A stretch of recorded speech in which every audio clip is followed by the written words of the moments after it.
గత కొన్ని వారాలుగా మనము దేవుని గ్రంథంలో దేవుడు ఏర్పరిచిన నిబంధనలను మనము ధ్యానిస్తున్నాం.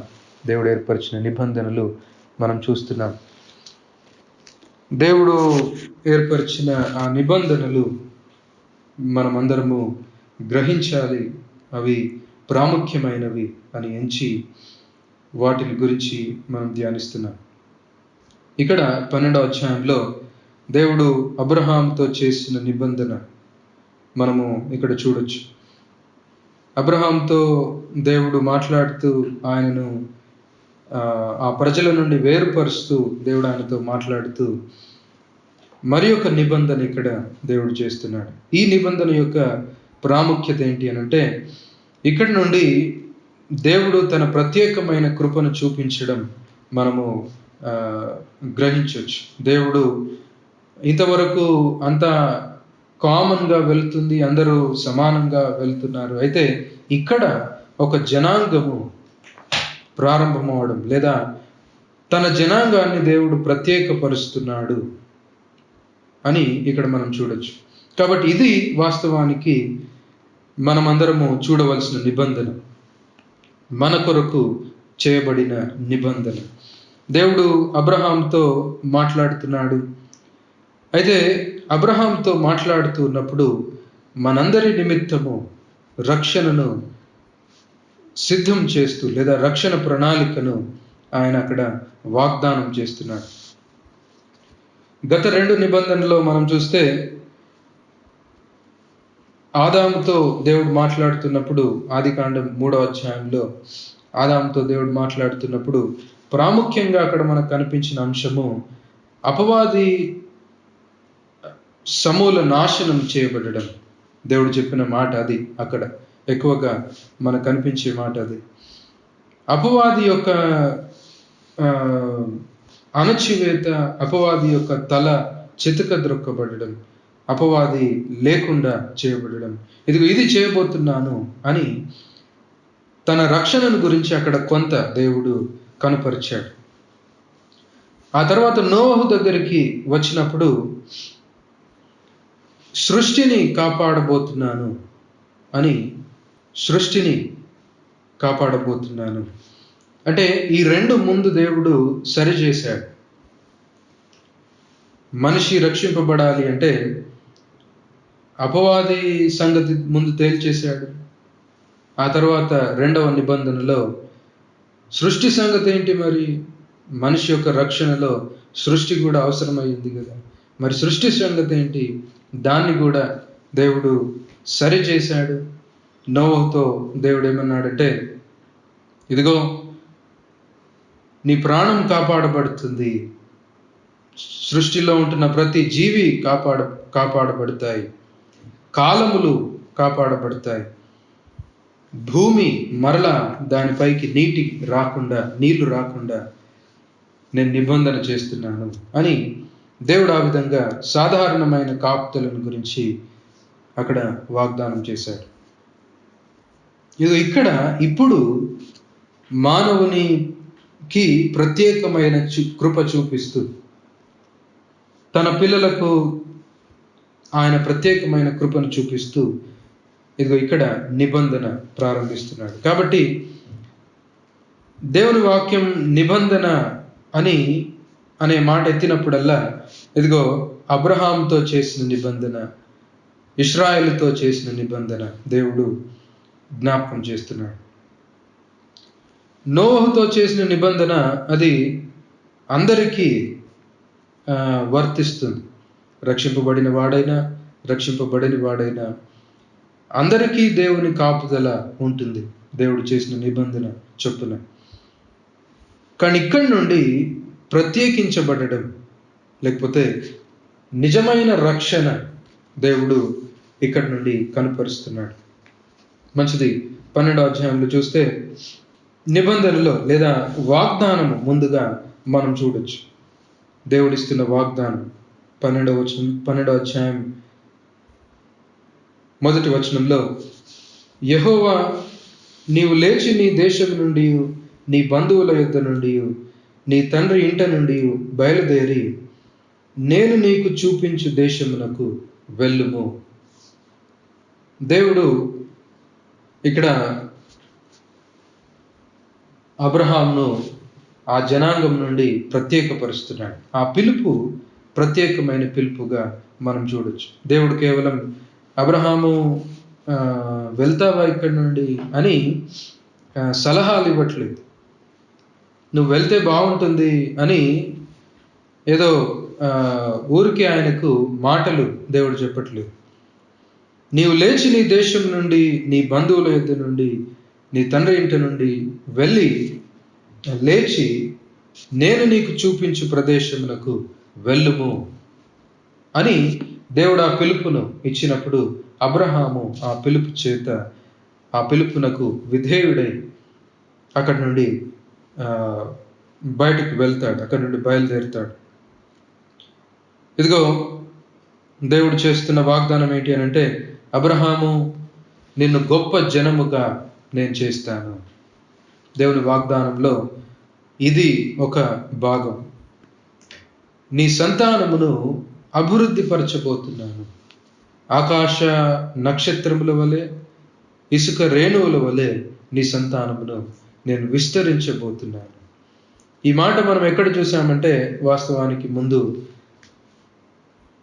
మనిషి పతనము కాక మునుపు దేవుడు ఆదాముతో అవ్వతో అన్న మాట, మీరు ఫలించి అభివృద్ధి పొందుడి, ఈ లోకమును ఏలండి, నింపండి అని దేవుడు ఆదాము అవ్వతో ఆ మాట అన్నాడు.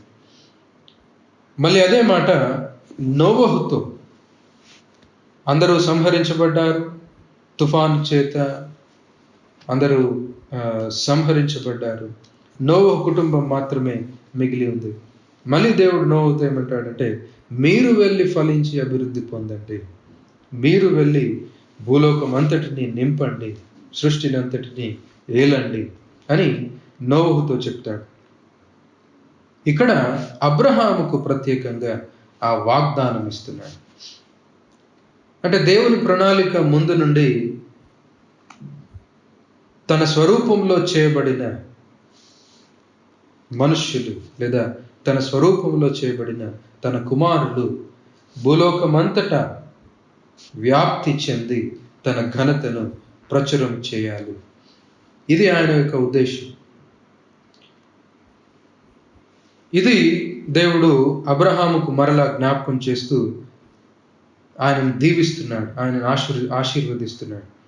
ముందు ఆదాము అవ్వలను ఆశీర్వదించాడు, ఆ తర్వాత నోవహు కుటుంబాన్ని దేవుడు ఆశీర్వదించాడు. ఇక్కడ క్రొత్త ప్రారంభం, మళ్ళీ క్రొత్త బిగినింగ్ మనం ఇక్కడ చూడొచ్చు.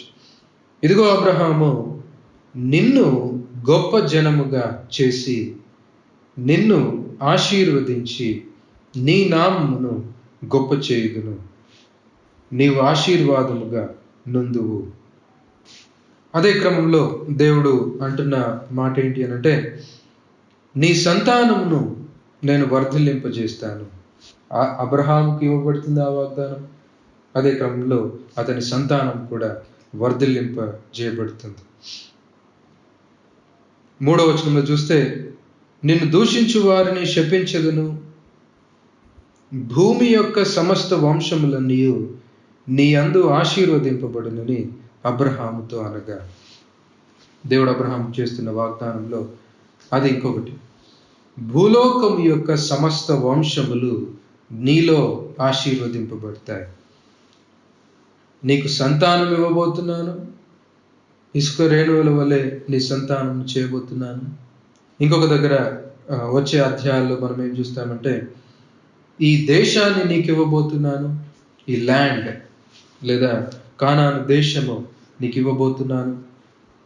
ఆ తర్వాత భూలోకపు వంశములన్నీ నీ సంతానం వలన లేకపోతే నీలో ఆశీర్వదింపబడతాయి. ఈ 3 విషయాలు దేవుడు ఆయనకు వాగ్దానం చేశాడు. ఈ 3 విషయాలు దేవుడు ఆయనకు ముందుగానే ఇది జరగబోతుంది, ఇది జరిగిస్తాను. వాస్తవానికి అబ్రహాము పరిస్థితి ఏ విధంగా ఉంది అంటే, ఆయన సంతానం లేకుండా ఉంటాడు. దేవుడేమో గొప్ప గొప్ప వాగ్దానాలు చేశాడు. కానీ ఈయనకు సంతానం లేదు. దేవుడేమో ఈ దేశాన్ని అంతటిని నీకు ఇస్తానన్నాడు, కానాను దేశం అంతా నీకు ఇస్తానని వాగ్దానం చేశాడు. కానీ ఈయన పరిస్థితి ఏ విధంగా ఉంది అంటే,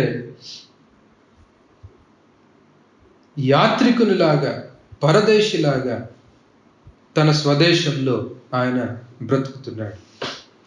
వాగ్దానం అయితే దేవుడు చేశాడు, కానీ దాని యొక్క నెరవేర్పు ఆయనకు కనిపించట్లేదు. భూలోకమంతటా నీలో ఆశీర్వదింపబడుతుంది అని దేవుడు అబ్రహాముకు వాగ్దానం చేశాడు, కానీ దాని నెరవేర్పు కనిపించట్లేదు. అప్పుడు అబ్రహాము దేవునితో ఈ ప్రశ్న వేస్తాడు. నిబంధన అనే అంశము ఇప్పుడు పిక్చర్లోనికి వస్తూ ఉంటుంది. 12వ అధ్యాయంలో దేవుడు వాగ్దానం చేశాడు. 15వ అధ్యాయంలో అబ్రహాముకు ఒక ప్రశ్న వస్తుంది. 15వ అధ్యాయం 2వ వచనంలో చూస్తే,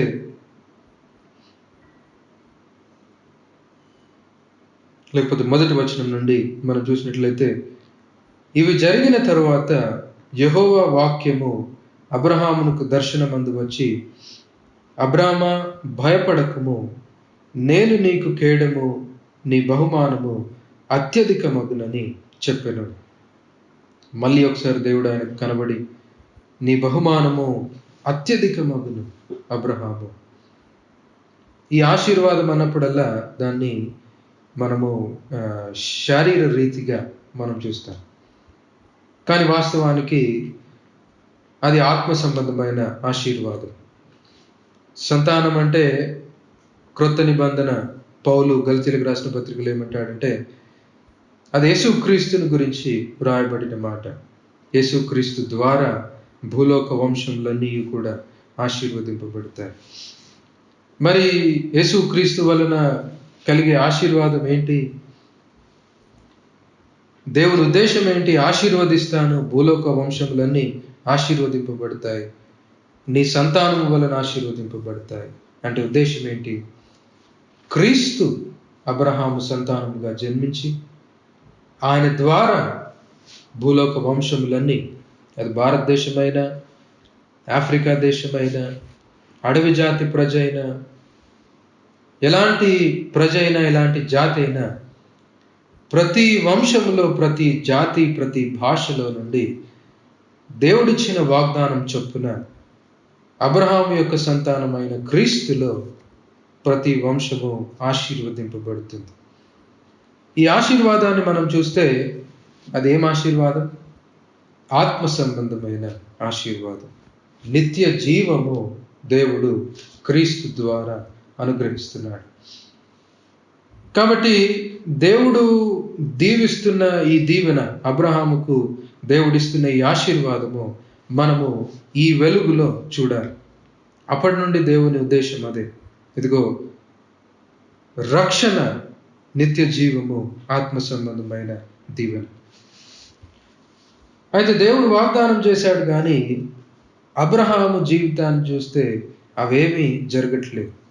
దాదాపు 25 సంవత్సరాలు గడిచిపోయింది. దేవుడు వాగ్దానం ఇచ్చి ఒకటి కూడా నెరవేరట్లేదు. సంతానం కలగట్లేదు, భూమి ఆయనకు దక్కట్లేదు. మరేంటి పరిస్థితి? దేవా, నీవిచ్చిన వాగ్దానం నెరవేరుస్తావా అనే ప్రశ్న అబ్రహాముకు వస్తుంది. 15వ అధ్యాయంలో దేవుడు అబ్రహాముకు మరలా కనబడి, అబ్రహాము, నిన్ను దీవించబోతున్నాను అని చెప్పగానే వెంటనే అబ్రహాం ఏం చేస్తాడంటే, ఇది నాకు ఎలాగూ తెలియను, నీవు దీవిస్తావని నాకు రుజువేంటి, నాకెలా ఇది తెలుస్తుంది? వాస్తవానికి అబ్రహాం దేవుణ్ణి నమ్మాడు. దేవుని వాక్యం అది మనకు తెలియజేస్తుంది. వాగ్దానం ఇవ్వగానే అబ్రహాము దేవుణ్ణి నమ్మెను, అది అతనికి నీతిగా ఎంచబడెను. కాబట్టి ఆయనలో అవిశ్వాసం లేదు, విశ్వసించాడు దేవుని. కానీ నిశ్చయత కావాలి. దేవా, నీవిచ్చిన వాగ్దానమును నీవు నెరవేరుస్తావని అష్యూరెన్స్, నిశ్చయత కావాలి. అందుకే మరలా దేవుడు కనిపించినప్పుడు అబ్రహాం దేవునితో అడుగుతున్న మాట ఏంటి అని అంటే, ఇది నాకు ఎలాగూ తెలియను.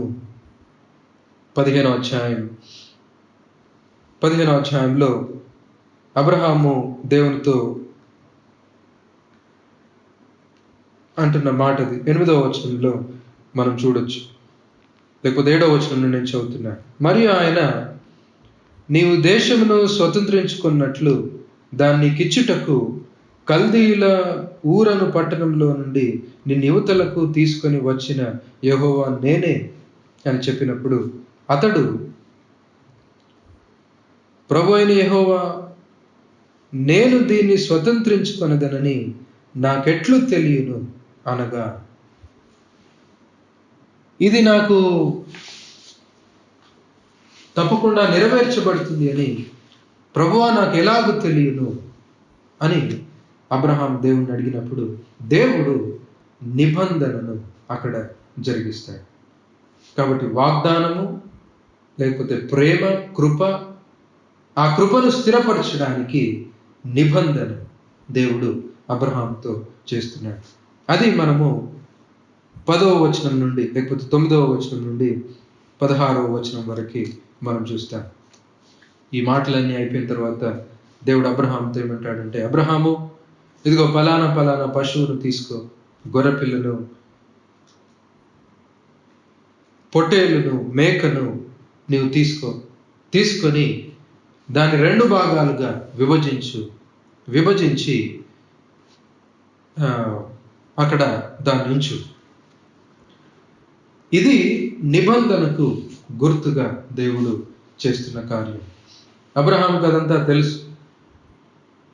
ఎందుకంటే ఆ కాలంలో ఉంటున్న విధి అది. ఇద్దరి మధ్యలో నిబంధన జరిగింది అంటే, నిబంధన మాటలన్నీ అయిపోయిన తర్వాత వాళ్ళు ఒక పశువును వధించేవారు. ఆ పశువు వధించడంలో ఉద్దేశం ఏంటి అని అంటే, తమ ప్రాణాలు, ఆ నిబంధనలో ఉన్నవారు నిబంధనకు గుర్తుగా తమ ప్రాణాలు అక్కడ పెడుతున్నారు. అంటే దే ఆర్ ప్లెడ్జింగ్ డెత్. మాట మీరిన వాడు మరణించునుగాక, ఈ పశువు చేయబడినట్లు చేయబడునుగాక అనే దానికి గుర్తుగా ఈ పశువును వాళ్ళు వధిస్తారు. ఆ కాలంలో ఉంటున్న విధి అది. ఇదంతా అబ్రహాముకు తెలుసు. కాబట్టి దేవుడు అబ్రహాముకు చెప్పగానే అబ్రహాం వెంటనే, ఓహో, దేవుడు నిబంధనను స్థిరపరుస్తున్నాడు, ఇదిగో ఇలాంటి నమ్మకమైన దేవుడు అని అబ్రహాము వెంటనే దేవుడు చెప్పినట్లు ఆ పశువును వధిస్తాడు. 12వ వచనంలో చూస్తే, లేకపోతే 11వ వచనంలో, 10వ వచనం నుండి నేను చదువుతున్నాను. అతడు అవన్నీ తీసుకొని వాటిని నడుమకు ఖండించి దేని ఖండమును దాని ఖండమునకు ఎదురుగా ఉంచెను. పక్షులను అతడు ఖండింపలేదు. గద్దెలు ఆ కళేబరముల మీద వాలినప్పుడు అబ్రహాము వాటిని తోలివేసెను. దేవుని వాక్యము జరిగిన సంఘటనను చక్కగా మనకు వివరిస్తుంది. కాబట్టి జాగ్రత్తగా వాటిని మనం చదవాలి. ఎందుకనంటే దేవుని దృష్టిలో ఇది ప్రాముఖ్యమైంది. రానున్న గ్రంథమంతా, బైబిల్ గ్రంథమంతా ఈ సంఘటనను మరలా జ్ఞాపకం చేస్తూ ఉంటుంది. ప్రతి వారం మనం ప్రభు బలలో పాల్పొందుతున్నప్పుడు కూడా ఇది ఈ నిబంధన మనము జ్ఞాపకం చేసుకుంటున్నాం. అంత ప్రాముఖ్యమైన దానికి దేవుడు ఇక్కడ పునాది వేస్తున్నాడు. రెండింటిని, పొట్టేలును మేకను ఆయన తీసుకొని వధించాడు. వధిస్తూ ఉన్నప్పుడు అబ్రహాంకు అదంతా తెలుసు.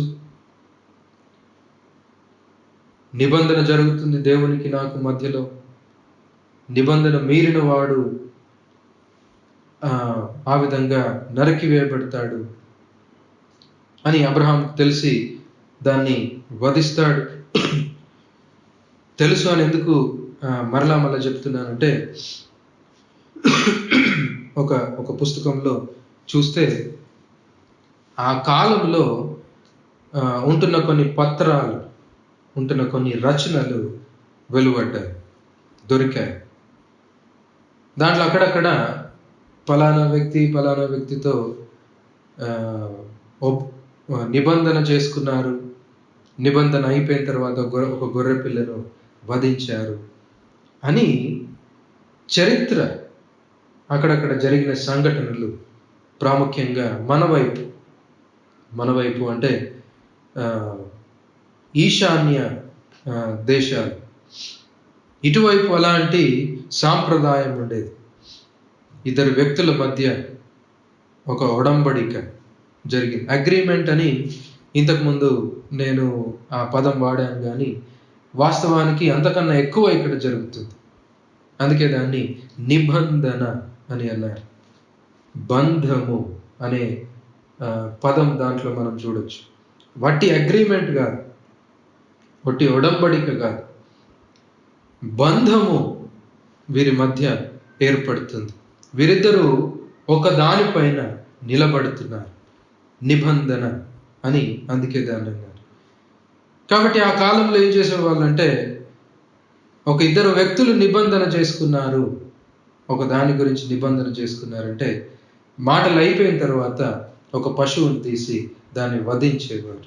2-3 అలాంటి పత్రాలు మనకు ఆ కాల పత్రాలు ఉన్నాయి.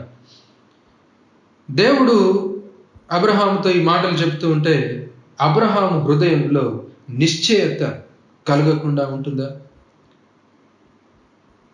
ఇదిగో అబ్రహాము, నీకు ఈ మాట ఇచ్చాను, నీతో ఈ వాగ్దానం చేశాను, ఆ వాగ్దానం స్థిరపరుస్తూ నేను నిబంధన చేస్తున్నాను.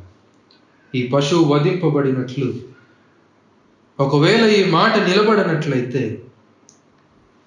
మాట నిలపని వాడు వధింపబడునుగాక అని దేవుడు అంత ఖచ్చితమైన నిశ్చయత, తన ప్రాణాన్ని, తన జీవాన్ని దేవుడు అక్కడ పెడుతూ దేవుడు వాగ్దానాన్ని స్థిరపరుస్తున్నాడు.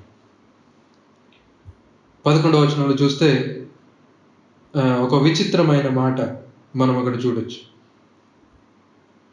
ఆదాము అక్కడ వధించి ఆ పశువులను అక్కడ వధించి పెట్టాడు. అయితే గద్దలు అక్కడికి వస్తూ ఉంటాయి. గద్దలు వచ్చి ఆ పశువులను తినడానికి ప్రయత్నిస్తూ ఉంటాయి. అయితే అబ్రహాం ఏం చేస్తాడంటే, ఆ గద్దలను పారద్రోలుతూ ఉంటాడు. అంటే ఆయనకి ఇష్టం లేదు. ఏది ఇష్టం లేదు?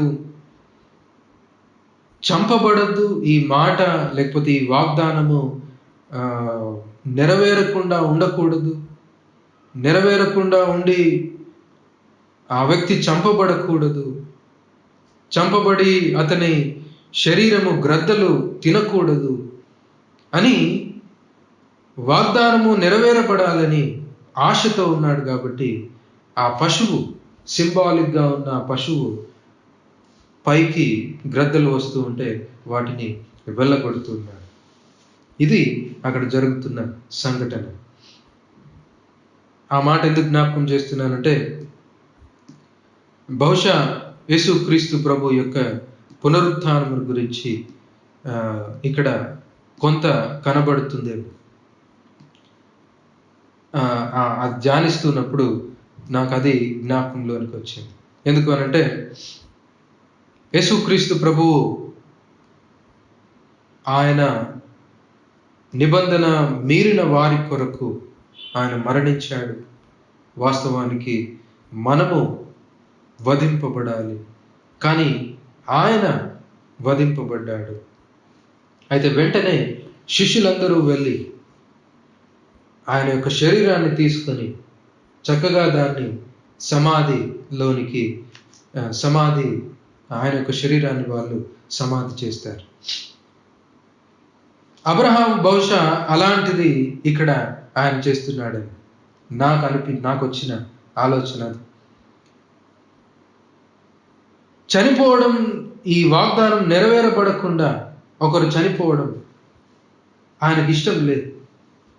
యేసుక్రీస్తు ప్రభు దేవుడు తానే మన పక్షమున నిలబడి ఆయన మరణించి ఆయనలో పాపం లేదు కనుక ఆయన తిరిగి లేచినట్లు దేవుని వాక్యం మనకు తెలియజేస్తుంది.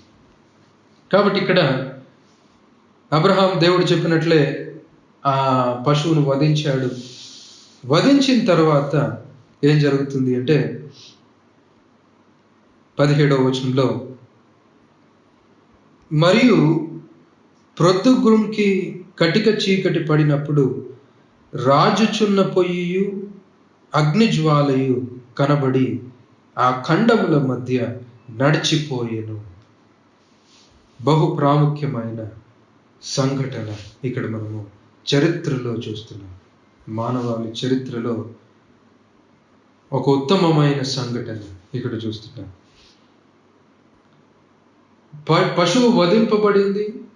వధింపబడిన తర్వాత నిబంధనలో ఉన్నవారు ఏం చేస్తారంటే దాని మధ్యలో నుండి నడిచి వెళ్తారు.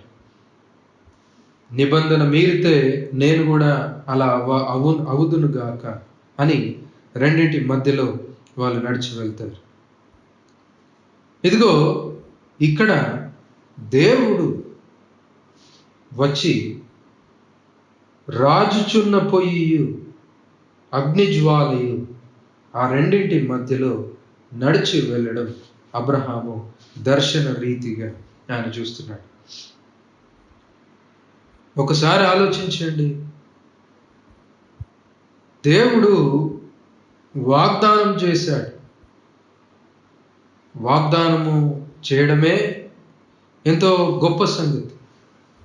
ఆయన మాట ఇచ్చాడంటే ఇంకా నెరవేరకుండా ఉంటుందా? ఆయన సత్యవంతుడు కదా. అయితే అలాంటి మహోన్నతుడు మనకు వాగ్దానం ఇవ్వడానికి క్రిందికి రావడం మాత్రమే కాకుండా ఆ వాగ్దానాన్ని స్థిరపరుస్తూ మనతో నిబంధనకు కట్టుబడుతున్నాడు. ఇది నేను చేస్తానయ్యా అని నిబంధనలోనికి ఆయన వస్తున్నాడు. నిబంధనలోనికి రావడం అంటే తన ప్రాణాన్ని ప్లెడ్జ్గా, తన ప్రాణాన్ని అక్కడ ఒట్టుగా అక్కడ దేవుడు పెడుతున్నాడు. దేవుడేంటి భూమి మీదికి మనతో వాగ్దానం చేయడానికి రావడం ఏంటి? వాగ్దానం చేయడమే గొప్ప అంటే అలాంటి మహోన్నతుడు మనతో నిబంధనలోనికి రావడం ఏంటి? ఎంత ఆశ్చర్యకరమైన సంబంధము దేవునితో మనం కలిగి ఉన్నాం. ఎలాంటి ఉన్నతమైన రక్షణలో మనం పాలు పొందుతూ ఉన్నాం.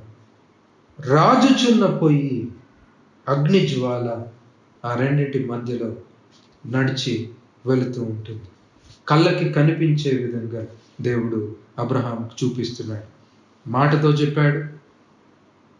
పోయిన 2 నిబంధనలు మనం చూసింది ఏంటి అంటే కేవలం మాట కనిపిస్తుంది. ఆదాముతో మాట చెప్పాడు, నోవహుతో మాట చెప్పాడు. కానీ అబ్రహాం దగ్గరికి వచ్చేసరికి మాట ఇచ్చాడు, నిబంధన చేశాడు.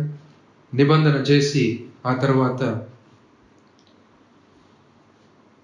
తన శరీరానికి లేకపోతే తన సన్నిధికి గుర్తుగా ఒక అగ్నిని, ఒక జ్వాలను అక్కడ పుట్టించి ఆ రెండింటి మధ్యలో అది వెళుతూ ఉంటే అబ్రహాం చూస్తూ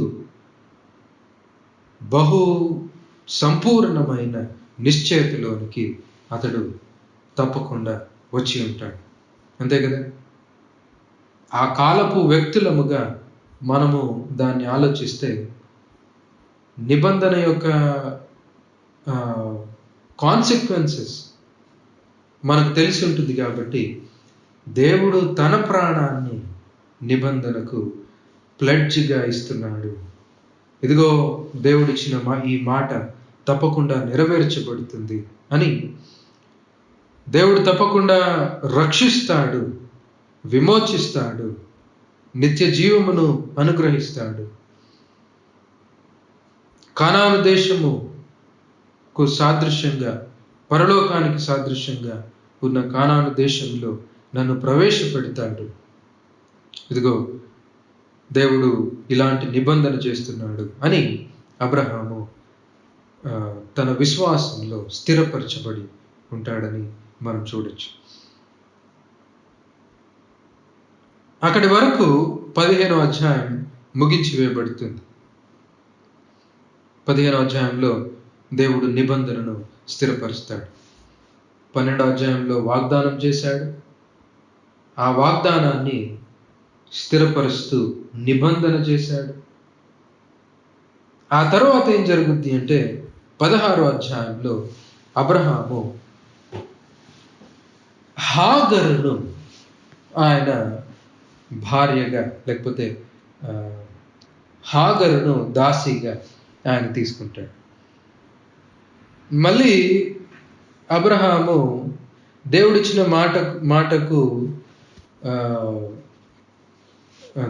మాటను విశ్వసించాడు. బానే ఉంది, సంతానం ఇస్తాడు దేవుడని విశ్వసించాడు. నిబంధన కూడా చూశాడు. బహు బలమైన రుజువు ఆయనకు కలిగింది. కానీ తన ప్రయత్నాల్లో ఆయన పడిపోయాడు. తన శరీర ప్రయత్నాల్లో ఆయన పడిపోయాడు.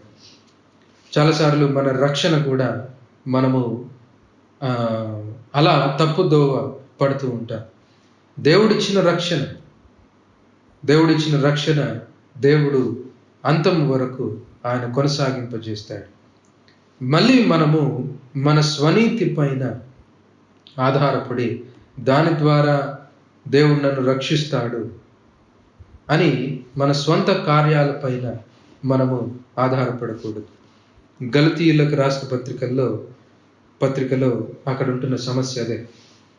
వాళ్ళు మళ్ళీ ఆచారాలు ఆచరించడం, సబాతు దినములు పాటించడం, అమావాస్యలు పాటించడం, ఇవి పాటిస్తే మాకు రక్షణ వస్తుంది అని తమ స్వంత క్రియల పైన ఆధారపడుతున్నారు.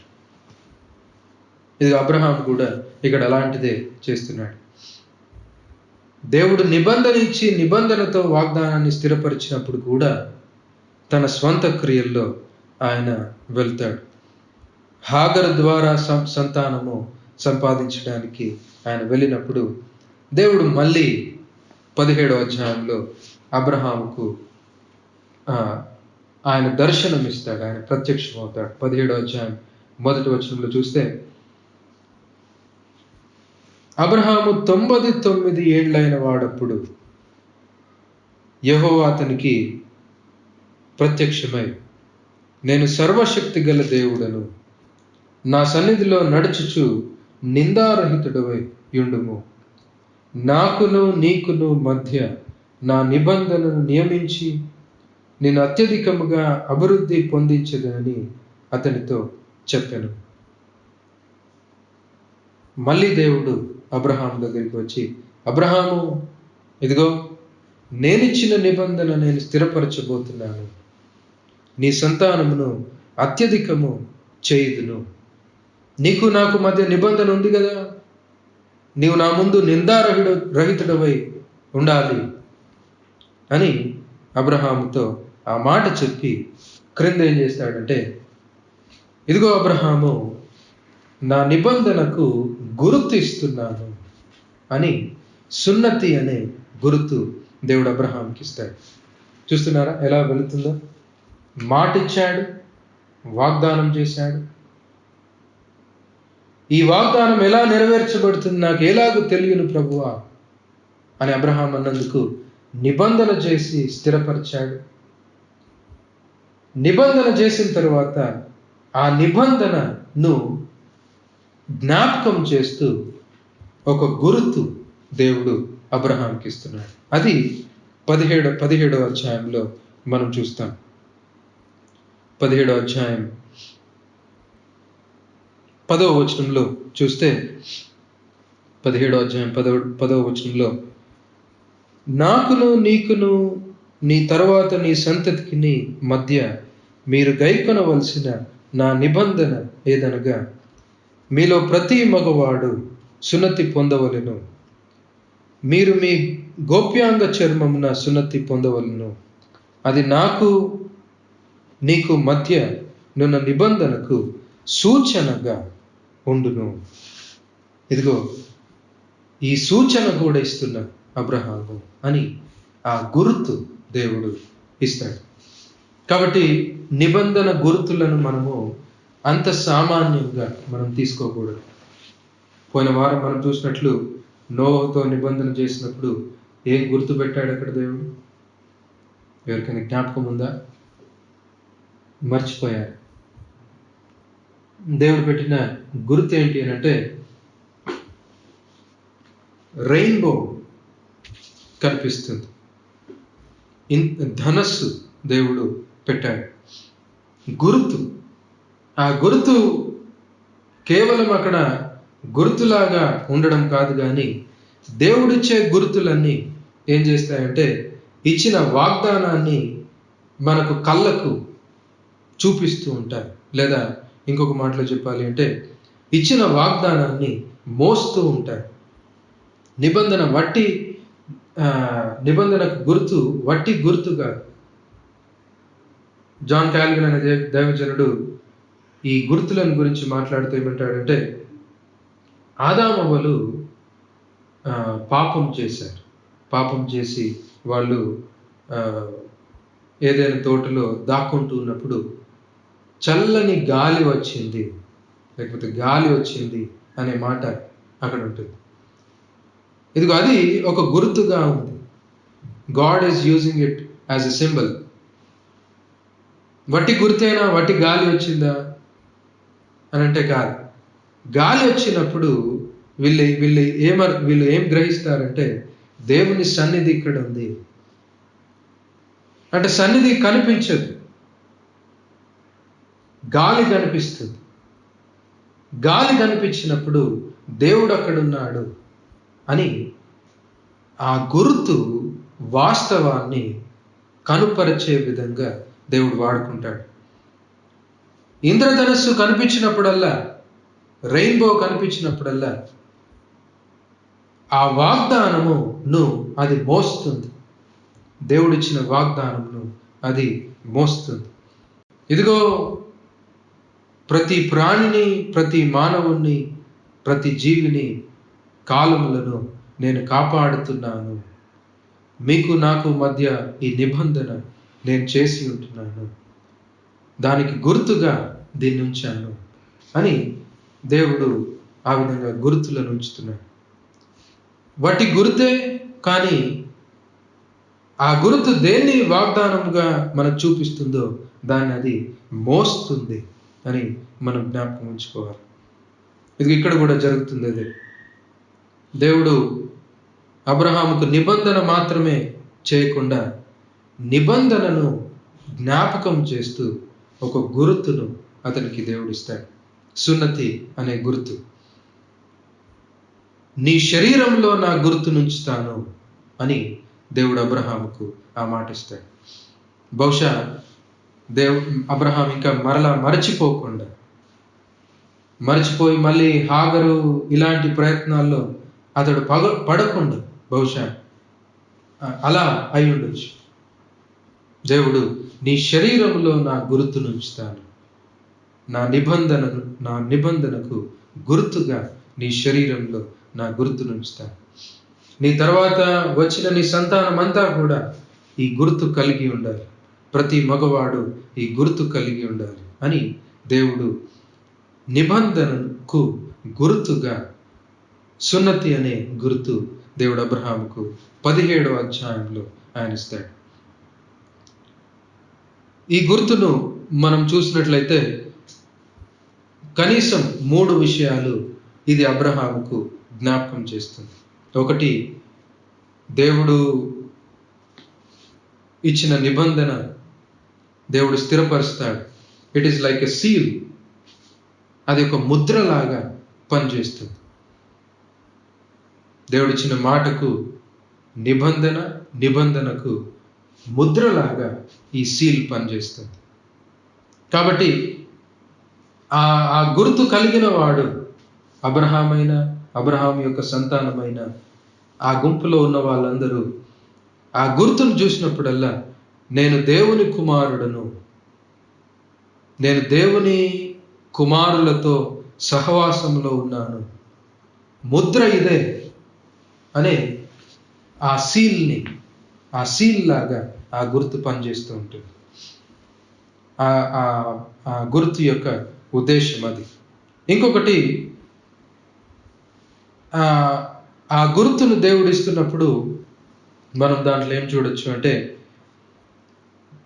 పరిశుద్ధత దేవుడు కలుగజేస్తున్నాడు, ప్రత్యేకత దేవుడు కలుగజేస్తున్నాడు అని అక్కడ మనం చూడొచ్చు.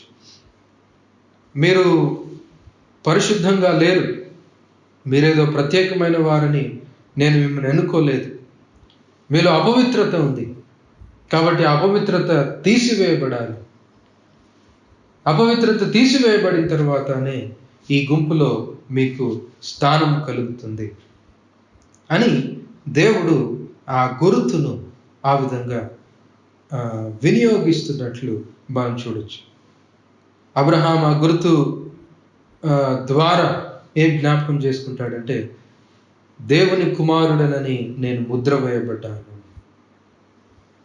పాపము నుండి నేను ప్రత్యేకపరుచుకుంటూ, లోకము నుండి వేరుపరుచుకుంటూ మేము ప్రత్యేకంగా జీవించాలి, మేము దేవుని ప్రజలము, దేవుడు పరిశుద్ధుడు కాబట్టి మేము కూడా పరిశుద్ధంగా జీవించాలి అని ఆ గుర్తు ఆ విధంగా ఉపయోగపడుతుంది. ఇంకొకటి, ఆ గుర్తు యొక్క ఇంకొక ఉద్దేశం ఏంటి అని అంటే, మమ్మల్ని దేవుడు విస్తరింపజేస్తాడు. అందుకే అలాంటి గుర్తు దేవుడు ఇచ్చి ఉంటాడు. సంతాన విస్తరణ, సంతాన వృద్ధి. దేవుడు తప్పకుండా మమ్మల్ని వృద్ధి కలిగిస్తాడు, మేము విస్తరించబడతాం, దేవుని కుమారులముగా భూలోకమంతా నింపబడతాం. దేవుడు ఇచ్చిన మాట కదా, ఇదిగో గుర్తు కూడా ఇచ్చాడు కదా అని ఆ గుర్తు వారికి ఆ జ్ఞాపికను, లేకపోతే ఆ వాగ్దానాన్ని ఆ విధంగా అది మోస్తూ ఉంటుంది. దేవుడు వాగ్దానము ఇచ్చి నిబంధన చేసి, నిబంధనను స్థిరపరచడం మాత్రమే కాకుండా నిబంధనకు గుర్తుగా ఇదిగో సున్నతి అనే గుర్తు అబ్రహాముకు ఇచ్చినట్లు మనం చూస్తాం. ఈ విధంగా దేవుడు అబ్రహాముతో పరిపూర్ణమైన నిబంధన చేసి ఉంటున్నాడు. ఆ నిబంధన చేశాడు కాబట్టే క్రమంగా ఇశ్రాయేలు ఏర్పడింది.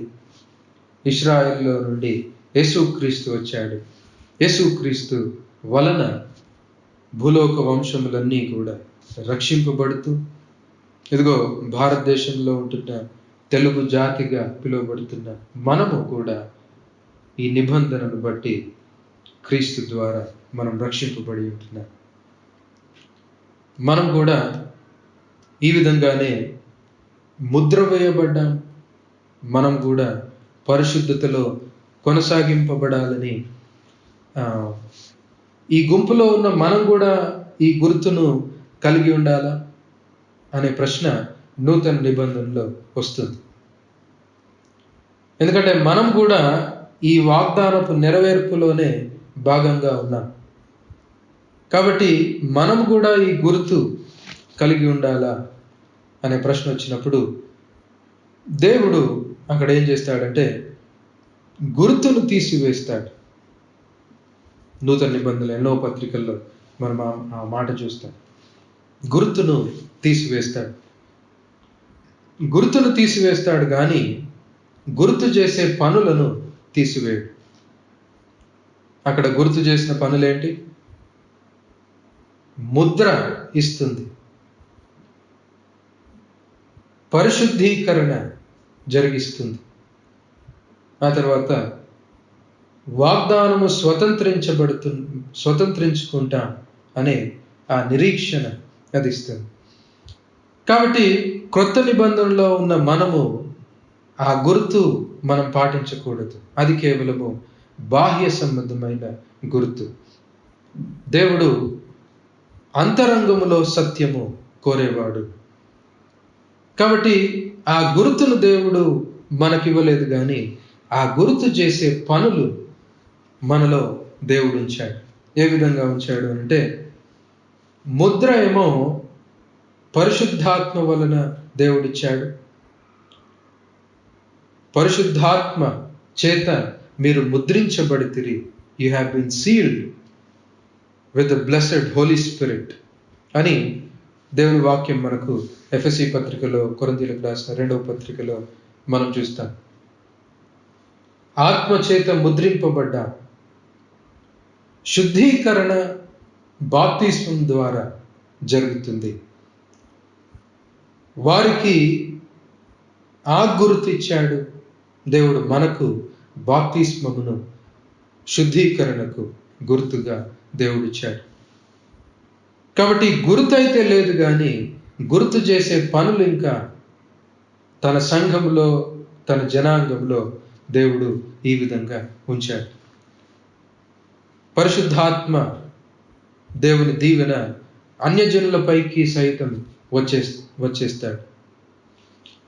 కాబట్టి ఇశ్రాయేలీలందరూ లేదా అపోస్తులందరూ ఏం జ్ఞాపకం చేసుకుంటారంటే, వీళ్ళు మనవారు కాకున్నా కూడా దేవుడు వారికి రక్షణ ఇచ్చాడు. ఇదిగో మనలాగా వీరు కూడా రక్షణకు పాత్రులు. ఆ ముద్ర ఏంటి అని అంటే, ఆత్మను దేవుడు వీరికి ముద్రగా ఇచ్చి ఉంటున్నాడు. మనం కూడా ఇదిగో ఆ విధంగా ముద్రించబడ్డ దేవుని కుమారులమని, దేవుడిచ్చిన వాగ్దానాలను స్వతంత్రించుకుంటామని ఆ విధంగా ముద్రించబడ్డాం. అదే సమయంలో శుద్ధీకరణ క్రమముగా దేవుడు బాప్తిస్మమును ఆయన నియమించాడు. అందుకే పౌలు ఏమంటాడంటే, క్రీస్తులోనికి బాప్తిసం పొందిన మీరు మీ పాత స్వభావమును వదిలిపెట్టండి. ఎక్కడి నుండి తీసుకుంటున్నాడు ఆ వదిలిపెట్టండి అనే పదం? బహుశా అబ్రహాముకి ఇచ్చిన ఈ గుర్తులో నుండి ఆయన తీసుకుంటున్నాడు. ప్రాచీన స్వభావమును మీరు వదిలిపెట్టండి, నవీన స్వభావమును మీరు ధరించుకోనండి. అదే సమయంలో ప్రభువు బల్ల కూడా ఆ గుర్తు యొక్క పనులను మన జీవితాల్లో నెరవేరుస్తూ ఉంటుంది. ప్రభు బల్లలో మనం పాలు పొందినప్పుడల్లా, ఇదిగో నేను జీవం పొందుతున్నాను, ఇదిగో ఈ బలలో పాలు పొందిన నేను ఆ రోజు పరలోకంలో దేవునితో పాలు పొందుతాను అనే ఆ దీవెనను అబ్రహాం ఏ విధంగా అయితే ఆ గుర్తు వలన నాకు సంతానం కలగబోతుంది, మేము ఈ దేశాన్ని స్వతంత్రించుకుంటాం, దేవుని నిబంధనకు గుర్తుగా దేవుడి గుర్తును ఇచ్చాడు అని అబ్రహాం ఏ విధంగా అయితే నిశ్చయత పొందాడు, ఆ నిశ్చయత మనకు దేవుడు పరిశుద్ధాత్మ వలన, బాప్తిస్మం వలన, ప్రభువు బల్ల వలన దేవుడు కలుగజేస్తున్నాడు. ఇవి బాప్తిస్మము, ప్రభు బల్ల, ఇవి రెండు ప్రాముఖ్యంగా మనకు గుర్తులాగా ఉన్నాయి. అవి చూసినప్పుడల్లా, వాటిని చూసినప్పుడల్లా కలిగే దీవెనను కళ్ళకు అవి మనకు చూపిస్తున్నాయి, వాటిని అవి మోస్తున్నాయి. వట్టి గుర్తులు కాదు కానీ వాగ్దానమును, నిబంధనలు మోస్తున్న గుర్తులు. ప్రభు బలిలో పాలు పొందిన ప్రతి వాడు క్రీస్తు రక్తంలో పాలు పొందుతున్నాడు. ఇది నిబంధన రక్తము, యేసు రక్తము, నిబంధన రక్తము. ఇదిగో దాంట్లో పాలు పొందిన వాడు తన పాపములు క్షమించబడ్డాయి, జీవం పొందాను, పరలోకంలో యేసుక్రీస్తుతో సహవాసం చేస్తాను, దానికి గుర్తుగా దీంట్లో నేను పాలు పొందుతున్నానని, అది తప్పకుండా జరగబోద్ది, జరిగేది ఇక్కడ నాకు కళ్ళకు కనబడుతుంది అని గుర్తులో విశ్వాసులు, దేవుని జనాంగము ఆ విధంగా చూస్తారు. ఇది ఈ విధంగా దేవుడు కొన్ని వేల సంవత్సరాల క్రితం అబ్రహాంతో నిబంధన చేసి ఆ నిబంధనను మన జీవితాల్లో ఈ విధంగా నెరవేరుస్తున్నాడు. ఎంత గొప్ప కృపామయుడు, ఎంత గొప్ప ప్రేమామయుడు, మహోన్నతుడు. మనుషులమైన మన వంటి వారితో తనను తాను తగ్గించుకొని ఒక నిబంధనలోనికి దిగి ఆ నిబంధన నెరవేరుస్తూ తన ప్రాణమును, నిబంధన మీరిన వారి కొరకు తన ప్రాణమును అర్పించి నిబంధనను ఆయన నిలబెట్టి దాని వలన కలిగే మేలులన్నిటినీ మనకు క్రీస్తులో ఆయన కనపరిచాడు. కాబట్టి మన జీవితకాలం అంతా ఆయనకు నమ్మకంగా ఆయనను ఘనపరుస్తూ మనం ఈ లోకంలో జీవించాలి. మంచిది, అందరం తలలు వచ్చినట్లయితే ప్రార్థన చేద్దాం.